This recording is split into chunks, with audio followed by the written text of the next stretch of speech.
les algues ne vont pas surgir comme dans le film pour menacer les héros ou les citoyens.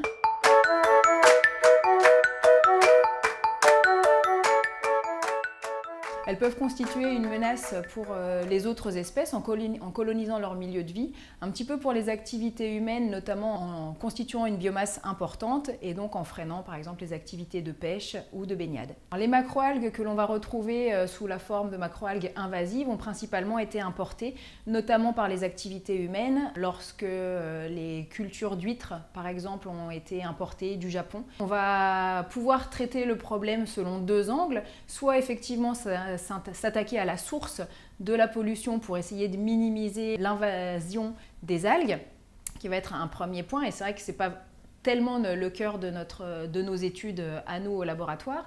Le deuxième point, ça va être d'essayer de minimiser l'impact de cette invasion en valorisant les molécules issues de ces algues. L'intérêt également, c'est que ça va permettre d'avoir un sourcing différent par rapport au marché actuel pour proposer de nouvelles sources d'approvisionnement pour la production de ces molécules d'intérêt. Ça va être les espèces d'algues qui ne sont pour l'instant pas valorisées en France actuellement, comme l'algue Grateloupia turuturu.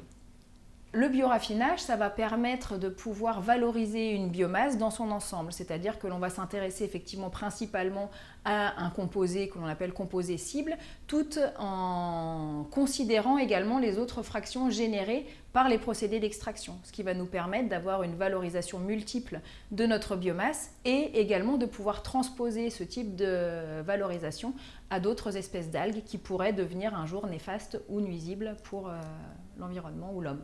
Si je prends un exemple d'une algue rouge, cette couleur rouge vient d'un pigment, un pigment qui va être fluorescent et qui va pouvoir intéresser différents secteurs. Alors ça peut aller de l'industrie agroalimentaire en tant que colorant ou la teinture.